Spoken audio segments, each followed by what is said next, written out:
Welcome to new TV Telugu. AP ఎన్నికల ఫలితాలపై ఆంధ్రప్రదేశ్ కాంగ్రెస్ అధ్యక్షురాలు వైఎస్ షర్మిల స్పందించారు. కడప లోక్సభ నియోజకవర్గంలో తన ఓటమిపైన కీలక వ్యాఖ్యలు చేశారు. ఏపీలో కాంగ్రెస్ పార్టీ ఆశించిన మేరకు ఫలితాలు సాధించకపోవడానికి గల కారణాలను విశ్లేషించారు. కడపలో ఎక్కువ రోజులు ప్రచారం చేయలేకపోయానని, అదే తన ఓటమికి కారణమైందని షర్మిల చెప్పారు. అలాగే ప్రభుత్వ వ్యతిరేక ఓటును చీల్చకూడదని ఏపీ ఓటర్లు డిసైడ్ అయ్యారని, అందుకే కాంగ్రెస్ పార్టీకి ఓటు వేయడానికి ఆలోచించారని షర్మిల చెప్పారు.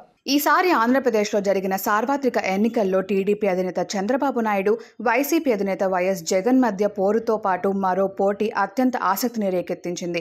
అదే కడప లోక్సభ నియోజకవర్గంలో అక్కాతమ్ముల మధ్య జరిగిన ఎన్నికల సమరం. కడప లోక్సభ స్థానానికి వైసీపీ నుండి వైఎస్ అవినాష్ రెడ్డి పోటీ చేయగా, ఆయనకు పోటీగా కాంగ్రెస్ నుంచి వైఎస్ షర్మిల బరిలోకి దిగారు. దీంతో ఈ నియోజకవర్గంపై రెండు తెలుగు రాష్ట్రాల్లోనూ ఉత్కంఠ నెలకొంది. అయితే చివరకు విజయం మాత్రం అవినాష్ రెడ్డిని వరించింది. AP Congress chief YS Sharmila ఇక్కడ 3వ స్థానానికి పడిపోయారు.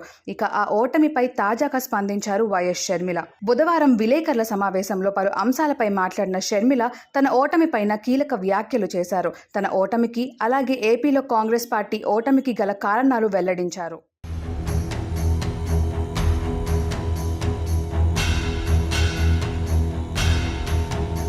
కడపలో తాను ఓడిపోవడానికి ప్రధానంగా ఎన్నికల ప్రచారానికి సమయం లేకపోవడమే కారణమని వైఎస్ షర్మిల విశ్లేషించారు. ఎన్నికల సమయంలో తాను 14 రోజులు మాత్రమే కడపలో ప్రచారం చేయగలిగానని, మిగిలిన సమయం రాష్ట్ర వ్యాప్త ప్రచారానికే సరిపోయిందన్నారు. అలాగే వైఎస్ఆర్ బిడ్డ పోటీ చేస్తోందన్న విషయం గ్రామీణ ప్రాంతాల్లో చాలా మందికి తెలియనే లేదని, తన ఓటమికి ఇదే కారణమని వైఎస్ షర్మిల అభిప్రాయపడ్డారు.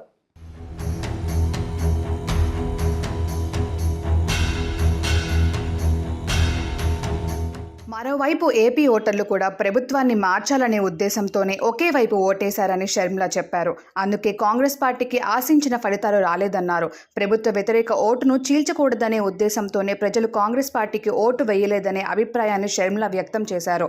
ఓటు వృధా కాకూడదు, ప్రభుత్వం ఎలాగైనా మారాలి, మేము మార్చాలని ప్రజలు అనుకున్నారు, అదే బలంగా నిర్ణయించుకున్నారు. అందుకే కాంగ్రెస్ పార్టీకి కూడా ఓటు వేసేందుకు ప్రజలు ఆలోచించారు.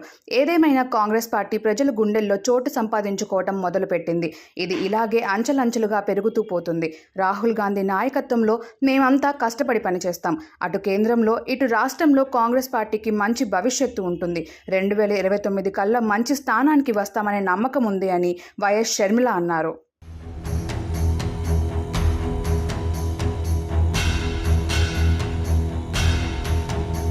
ప్రస్తుతం చంద్రబాబు మద్దతుతోనే బీజేపీ ప్రభుత్వం నిలబడింది. చంద్రబాబు మద్దతు ప్రకటించకపోతే బీజేపీ అధికారంలో ఉండేది కాదు. ఏపీ ప్రజల కారణంగానే కేంద్రంలో మోదీ సర్కారు నిలబడింది. ఇప్పటికైనా చంద్రబాబు ప్రత్యేక హోదాను డిమాండ్ చేయాలని వైఎస్ షర్మిల డిమాండ్ చేశారు.